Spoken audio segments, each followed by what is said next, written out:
Dekat sana balik pintu tu ada. Pergi ambil balik pintu. Siput babi mengutip bawah tu. Contoh kan. Jadi jangan macam tu. Sudahnya makan sikit-sikit tak habis. Bazir. Jangan. Jangan. Macam-macam lah. Saya pun sendiri heran tengok iklan. Buffet Ramadan istimewa RM148. Kau makan apa? Dan hayat tu pun satu lebih tu. Apa? Siap betul kan? Apa kelas satu lebih? Aku boleh baca maksud kau boleh bercakap tu. Tak boleh ke kau macam humble sikit, macam lebih kurang lah. Macam tu, tak boleh.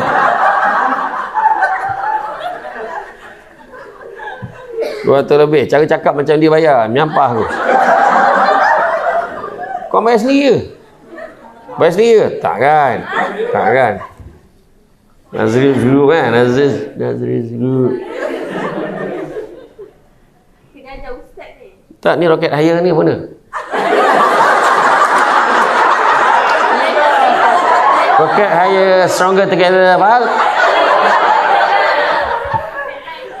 Oh, tagline. Aku ingatkan nama company juga kan. Bagus lah. Saya datang daripada syarikat Rocket Hire. Stronger together. Bukan agensi yang combine dengan Aziz Group kan pada tu. Tak adalah bayar. Bayar sampai 200 lebih apa semua. Ada satu hotel tu kan. Kami menyediakan hidangan 7 buah negara. 33 jenis air dihidangkan. Kalau kau minum 33 air tu, kau keluar dari hotel tu, kau lupa nama kau bin siapa tu. Gila betul. Kan ini orang nak pahala yang berganda, bukan yang makan tu berganda-ganda kan. Macam tu lah. Jadi apa pun tahniah lah, tahniah. Bagus tengok. Nampak? Bagus lah. Waktu lebih. Jadi bagus lah. Dan yang penting tetap tak ajak kan. Okey, jadi tu sebabnya. Kata tadi kan, kelebihan dia. Lagi satu, mengurangkan berat badan. Betul, ringankan badan kita, kontrol. Saya hari tu berat badan saya teka berapa lah, mencecah berapa lah itu. 110 kilo. Balik pada umrah lebih kurang dalam 3 minggu, 4 minggu, sekat 3 minggu lah sebelum puasa saya dah cut dah. Cut gula, cut apa. Tu yang boleh pakai balik baju ni. Kontrol. Saya stop. Dia kena kontrol nasi, gula, susu, tepung. Nasi, gula, susu, tepung. Itu kontrol tu dulu. Dia 2 minggu je yang susah. Tapi lepas 2 minggu kita dah okey. Saya last makan nasi malam tadi lah. Malam tadi. Jadi kau tak faham mesej apa nak disampaikan, dia makan juga tu. Tapi kalau tak, sebenarnya kalau buat memang tak. Saya try buat dulu nasi, gula, susu, tepung tu saya cut. Lepas tu pagi saya slicekan salad dengan apple hijau. Kita gaul-gaulkan, packing kan, letak dalam freezer. Setiap pagi ambil tu. Kemudian pukul 10 pagi ambil pisang 2 biji. Bukan 2 tandan tau, 2 biji. 2 tandan tu dah konon bau tu. 2 biji. Lepas tu tengah hari pukul 12 saya masuk gym masa tu TV Hijrah bayar ke? Bayar 12 session. Masuk pergi. Baru tahu rupanya teruk teruk, bukannya angkat berat baru buat aktiviti ke. Memang nak terkeluar balik tau benda kita makan tu. Itu sebab dia kata pagi jangan ambil benda-benda heavy. Buat salad dengan apel hijau. Kalau nak minum manis pun pagi tu sekali je. Kalau tak nak minum manis, tu pun jangan manis sangat. Saya cut gula tu. Saya memang air panas, air suam je. Kan? Kecuali pada ni lah, bulan puasa siang. Lepas tu, petang pukul 2 baru loading balik. Makan ayam dengan ikan yang dibakar saja. Grill. Lepas tu, kemudian malam kalau lapar agak, lepas pukul 6, makan buah yang dapat lepas camah tu. Tak ada. Biasa. Adalah biasalah, tahulah korang kan pagi bag tu tak betul ada diary. Apa tu lah bagi. Kan nasib-nasib kadang dapat voucher buka puasa. Nasib-nasib lah kadang kan. Macam tu kurma kan. Ayalah, tak apa. Tak. Jadi gurau lah. Jadi makna kata itulah kelebihan-kelebihan dia.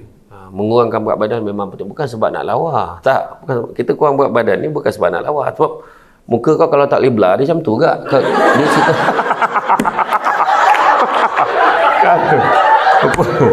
kau kuruskan lah macam mana pun kan. Dah muka kau, dah tu muka kau kena accept. Betul tak kan?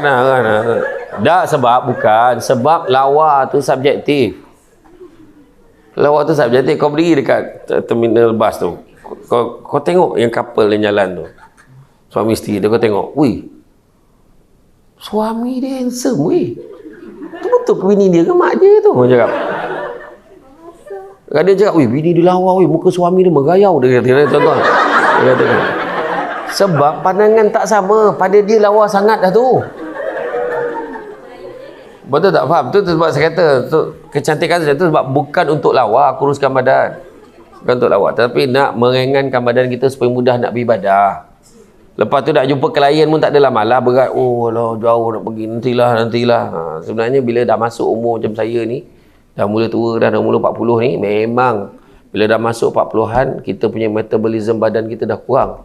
Kita dah kurang exercise. Dulu lain. Dulu kita makan banyak pun kita lanyak aktiviti kita macam mana dulu.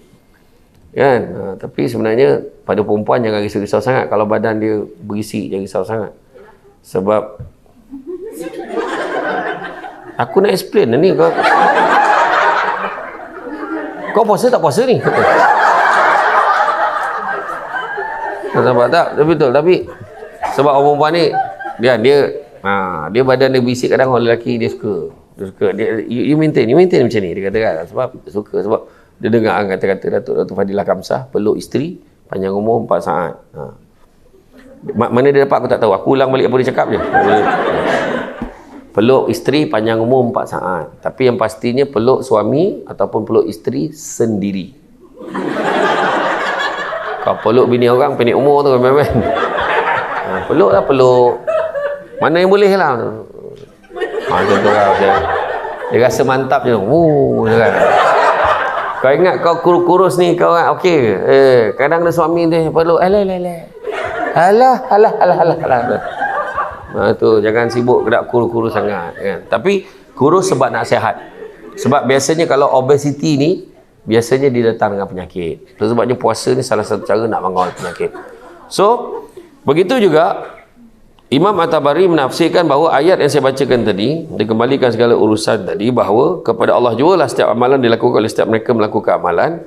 Dialah akan memberikan ganjaran ke semua manusia berdasarkan amalan-amalan mereka mengikut kehendaknya. Maka Allah SWT melipat gandakan pahala, memberikan bonus pahala kepada kita berdasarkan kepada beberapa sebab. Antaranya disebabkan oleh kelebihan dan kemuliaan diberikannya kepada beberapa perkara. Kemuliaan tersebut ialah, pertama, kemuliaan dari sudut tempat seseorang melakukan amal ibadat. Okay, tak payah salin. Sebab saya tahu you all jenis yang hafal, ingat terus. Kejap lagi aku tanya, kau tak boleh jawab, kau siap kau. Tak ada. Jadi sebenarnya memang zaman Nabi dulu ada seorang sahabat nama dia Abu Hurairah. Abu Hurairah ni Nabi sebut dia terus ingat. Jadi yang tak cantik ni semua saudara dengan Abu Hurairah. Contoh je lah. Jadi contoh kemuliaan tempat ni macam mana? Contohnya kalau kita beribadah pergi ke tanah suci, kan, kita beribadah di Mekah, Masjidil Haram, Masjid Nabawi, di Masjid Quba kita pergi, maka dia akan diberikan ganjaran lebih besar berbanding solat di masjid-masjid yang lain. Ia berdasarkan hadis sahih bahawa Rasulullah SAW bersabda, solat di masjid aku ini, Masjid Nabawi, adalah lebih baik daripada 1000 solat di masjid-masjid yang lain kecuali Masjidil Haram. Hadis riwayat Al-Bukhari.